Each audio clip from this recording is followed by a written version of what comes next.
আমরা দেখতে পাচ্ছি প্রধানমন্ত্রীর গাড়ি বহর, যেটি আজকে বরিশালে যাওয়ার কথা, অর্থাৎ যে বহর নিয়ে তিনি বরিশালে যাবেন সেই বহর এই মুহূর্তে ফরিদপুরের ভাঙ্গা যে মহাসড়ক অর্থাৎ এক্সপ্রেসওয়ে থেকে নামার পরে ভাঙ্গা বরিশাল মহাসড়ক ধরে পার হচ্ছেন। ঘড়ির কাঁটায় এখন 8টা ছুঁই ছুঁই, ঠিক এমনই মুহূর্তে কিন্তু তিনি গাড়ি বহর নিয়ে পার হয়ে যাচ্ছেন। এদিকে প্রধানমন্ত্রীর আসার খবরে বিভিন্ন জায়গা থেকে কিন্তু হাজার হাজার নেতাকর্মী তারা চলে এসেছেন শহরে, ভাঙ্গা উপজেলা শহরে, এবং দেখতে পাচ্ছি প্রধানমন্ত্রীর গাড়ি বহরকে কিন্তু তারা ঘিরে ধরেছিলেন। খুব ধীর গতিতে গাড়ির বহরটি বেরিয়ে যাচ্ছে এবং প্রধানমন্ত্রী হাত নেড়ে তার যে নেতাকর্মী বা সাধারণ মানুষ এসেছেন তাকে দেখার জন্য তাদেরকে শুভেচ্ছা জানাচ্ছেন, অভিনন্দন জানাচ্ছেন। আমরা সেই দৃশ্যটি দেখলাম এইমাত্র।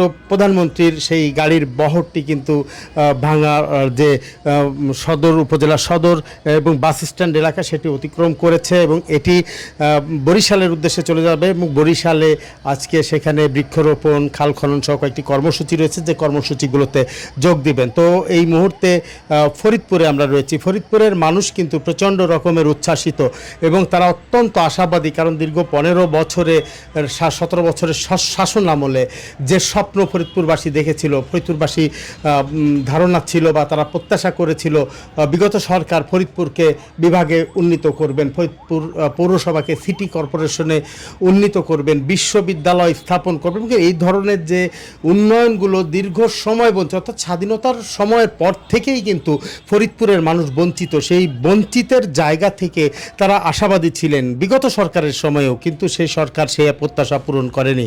গত নির্বাচনের আগে যখন তারেক রহমান ফরিদপুরে এসেছেন, তিনি কথা দিয়েছিলেন রাজেন্দ্র কলেজের মাঠে, সেই জনসভায় থেকে তিনি জানিয়েছিলেন যে বিএনপি সরকার ক্ষমতায় গেলে ফরিদপুরকে বিভাগ করা হবে, সিটি কর্পোরেশনে উন্নীত করা হবে এবং বিশ্ববিদ্যালয় সহ যত ডেভেলপমেন্ট আছে সেই ডেভেলপমেন্টগুলো পূরণ করা হবে, মানুষের যে চাহিদাগুলো আছে চাহিদা পূরণ করা হবে।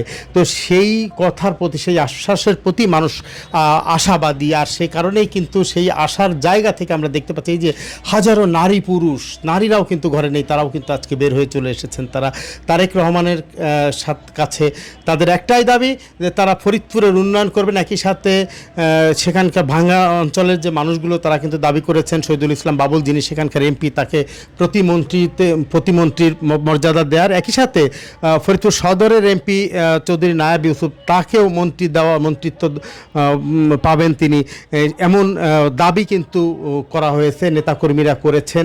এবং তাদের প্রত্যাশা যে এই অঞ্চল যেহেতু অনুন্নত ছিল, দীর্ঘদিন উন্নয়ন হয়নি, বঞ্চিত ছিল, তাই নিশ্চয়ই তারেক রহমান এই কথাগুলো রাখবেন। দর্শক, আমি এই মুহূর্তে বিদায় নিচ্ছি ফরিদপুরের ভাঙ্গা উপজেলার বাস স্ট্যান্ড এলাকা থেকে। দেখা হবে পরবর্তীতে নতুন কোনো ঘটনায়, নতুন কোনো জায়গা।